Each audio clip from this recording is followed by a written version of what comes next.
Dans les profondeurs mystérieuses des rivières et des lacs d'Afrique de l'Ouest, une légende terrifie encore les pêcheurs et les voyageurs les plus courageux.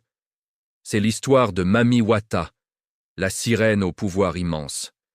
Elle attire les hommes avec sa beauté envoûtante et ses promesses de richesse infinie. Mais derrière ce charme se cache un prix terrible, un pacte qui lie l'âme pour l'éternité. On raconte qu'elle est une créature magnifique. Son corps est mi-femme, mi-poisson, ses cheveux sont longs, noirs comme la nuit, et sa peau luit d'un éclat surnaturel. Elle porte des bijoux scintillants faits de coquillages et de perles rares, des trésors venus du fond des eaux. Ses pouvoirs sont aussi vastes que les océans. Elle peut offrir la richesse, la prospérité et la gloire à ceux qu'elle choisit. Mais ces dons ne sont jamais gratuits. Ils s'accompagnent de conditions strictes et sombres. Mami Wata ne choisit pas ses favoris au hasard. Elle observe les hommes, les riches comme les pauvres, les ambitieux comme les plus naïfs. Elle les séduit avec la promesse d'une fortune inouïe, d'une vie sans effort et sans souci. Mais il y a une condition, une seule, qui ne peut jamais être brisée. L'homme qu'elle choisit doit lui rester fidèle. Il doit la servir, l'adorer, et ne jamais, jamais se marier avec une autre femme. Il doit lui appartenir, corps et âme, pour toujours. Un jour, un jeune pêcheur nommé Kofi, pauvre mais terriblement ambitieux, jeta ses filets au bord du lac, comme tous les jours. C'est alors qu'il entendit un chant, une mélodie si douce et si captivante qu'elle semblait venir d'un autre monde. Hypnotisé par cette voix et par la beauté de la silhouette qui émergeait des eaux, il s'approcha, ignorant les avertissements des anciens du village, qui murmuraient le nom de Mami Wata avec crainte. Elle lui parla, sa voix résonnant comme une promesse. « Approche, Kofi. N'aie pas peur, je vois le désir dans tes yeux. Je peux t'offrir la richesse et la gloire dont tu rêves. Mais tu devras rester avec moi, et ne jamais te marier ailleurs. » Kofi, les yeux écarquillés, ne voyait que la fin de sa misère. Il était fasciné, envoûté par cette créature divine qui lui tendait la main depuis les eaux scintillantes.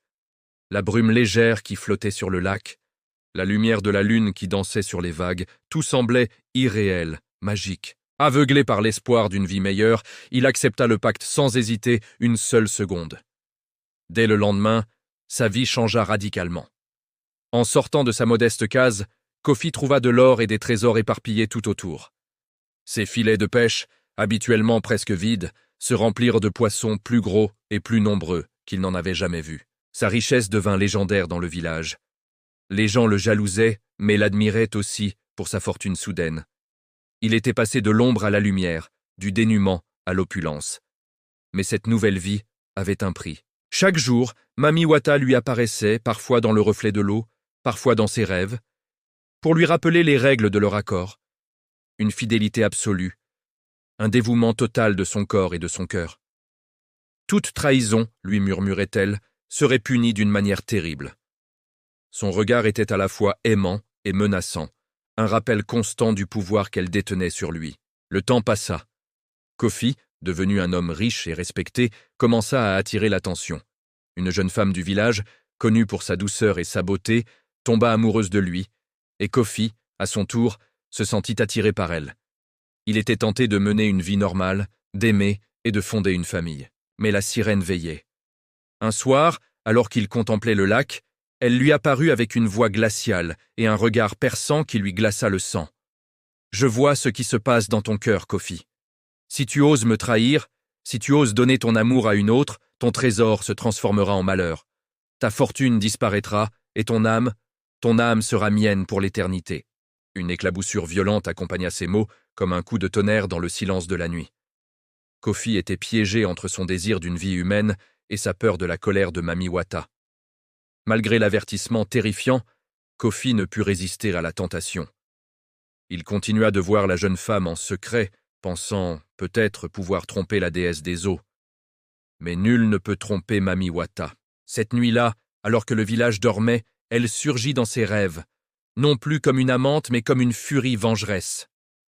Le lac se déchaîna, les eaux devinrent tumultueuses, des éclairs zébrèrent le ciel et Mami Wata sortit des vagues, son visage déformé par la colère, son aura menaçante illuminant la nuit. Au lever du soleil, la malédiction s'était abattue. Kofi se réveilla pour découvrir que tout ce qu'il possédait avait disparu. L'or s'était changé en poussière, les poissons avaient pourri et ses récoltes avaient séché sur pied. Le village, qu'il avait autrefois admiré, le regardait maintenant avec un mélange de pitié et de crainte. Mami Wata l'avait puni pour sa trahison, comme le veut la légende.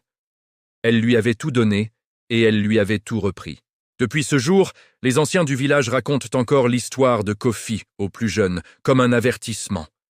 Ils disent que Mami Wata peut offrir la richesse et la gloire, mais que la fidélité envers elle est la seule clé pour conserver ses dons. Ils rappellent que la cupidité, l'avidité et la trahison mènent inévitablement au malheur, même lorsque la promesse semble aussi brillante que de l'or. La légende de Mami Wata est une leçon sur le prix des désirs humains et sur les forces anciennes qui gouvernent notre monde. Au coucher du soleil, quand le lac redevient paisible, on peut parfois imaginer la silhouette de la sirène disparaissant sous les eaux, laissant derrière elle un homme seul, assis au bord, la tête baissée, regrettant éternellement son choix. Si vous avez aimé cette histoire, abonnez-vous et activez la cloche pour découvrir d'autres contes africains fascinants et effrayants. Merci de nous avoir suivis.